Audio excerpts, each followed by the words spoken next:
সুপ্রিয় দর্শক, সুপ্রিম কোর্টে শেষ হয়েছে বহু প্রতীক্ষিত 26,000 চাকরি বাতিল মামলার শুনানি। আর রায়দান শুধু সময়ের অপেক্ষা। কিন্তু শুনানির শেষ দিন পর্যন্ত কিভাবে যোগ্য এবং অযোগ্য আলাদা করা সম্ভব তার সমাধান সূত্র বের করতে পারেনি কোনো পক্ষের আইনজীবী। এই প্রশ্নটাই বারবার সুপ্রিম কোর্টে উঠেছিল, কিন্তু এর সমাধান সূত্র বের হয়নি। কিন্তু এই 26,000 চাকরি বাতিলের মামলার শুনানি নিয়ে এবার মুখ খুললেন বিশিষ্ট আইনজীবী বিকাশ রঞ্জন ভট্টাচার্য।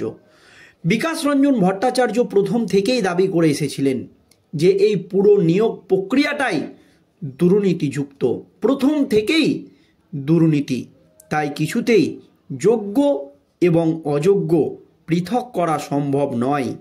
তাই যারা পরীক্ষায় বসেছিল তাদের বয়সের ঊর্ধ্বতন সীমা সরিয়ে 26,000 চাকরি বাতিল করে আবার পরীক্ষা নেওয়ার ব্যবস্থা করা হোক, এই মত দিয়েছিলেন বিশিষ্ট আইনজীবী বিকাশ রঞ্জন ভট্টাচার্য।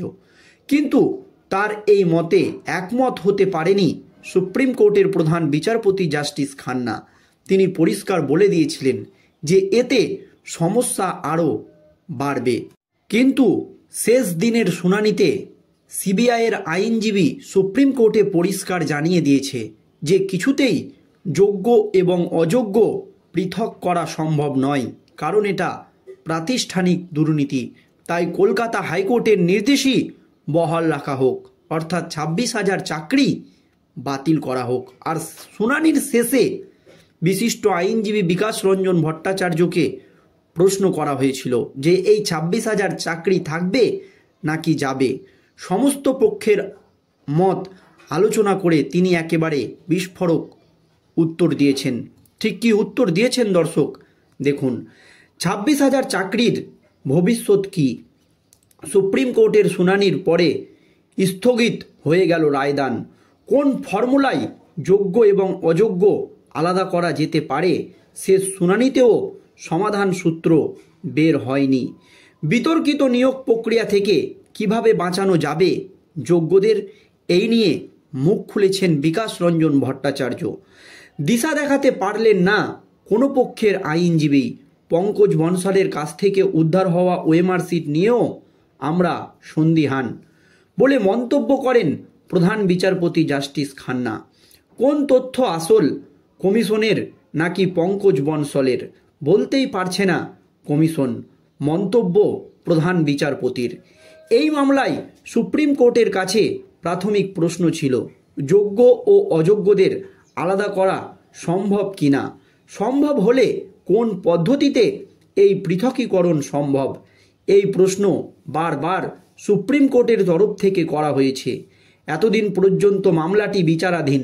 আজ সমস্ত সওয়াল জবাব শেষ হয়ে গিয়েছে, রায়দান স্থগিত রাখা হয়েছে, অর্থাৎ চূড়ান্ত পর্যায়ে রায়দানের পরে সুপ্রিম কোর্টের তরফে দেওয়া হবে।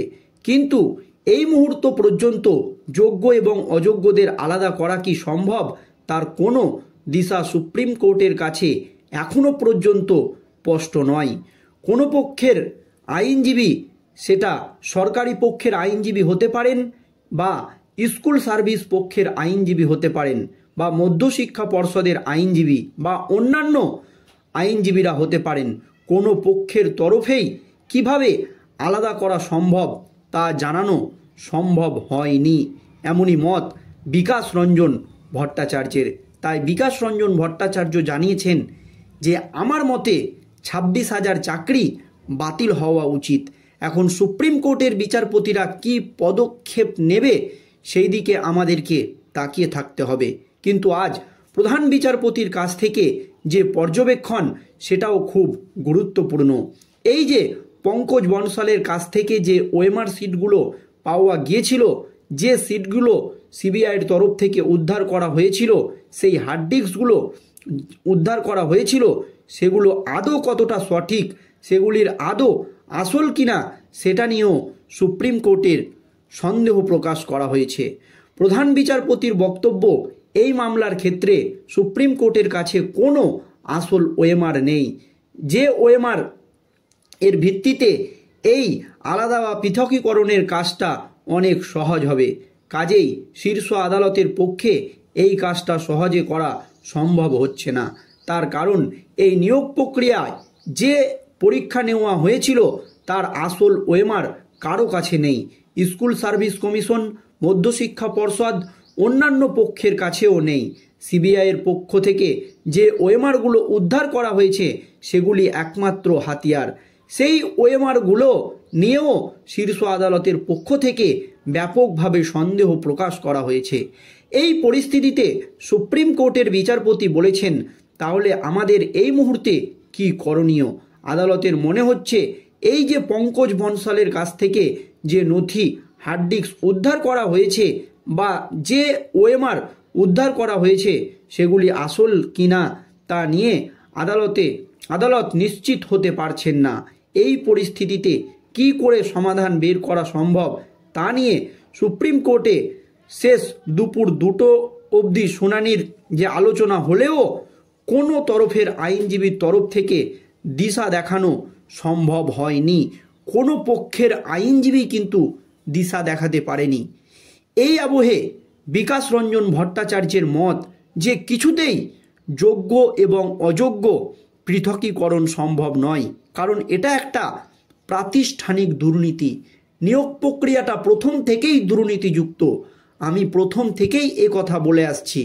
তাই বিকাশ রঞ্জন ভট্টাচার্যের দাবি যে বয়সের ঊর্ধ্বতন সীমা সরিয়ে যতই সমস্যা হোক না কেন, যারা আগে পরীক্ষায় বসেছিল কলকাতা হাইকোর্টের নির্দেশ বহাল রেখে 26,000 চাকরি বাতিল করে আবার নতুন করে পরীক্ষা করা হোক। অর্থাৎ যে 2016 সালের প্যানেল বাতিলের নির্দেশ দিয়েছিল কলকাতা হাইকোর্ট, সেই নির্দেশই সুপ্রিম কোর্টের বিচারপতিরা বহাল রাখুক, এমনই দাবি বিকাশ রঞ্জন ভট্টাচার্যের। তবে এই মামলার শুনানির শেষে রায়দান স্থগিত রেখেছে সুপ্রিম কোর্টের প্রধান বিচারপতি সঞ্জীব খান্নার নেতৃত্বাধীন ডিভিশন বেঞ্চ।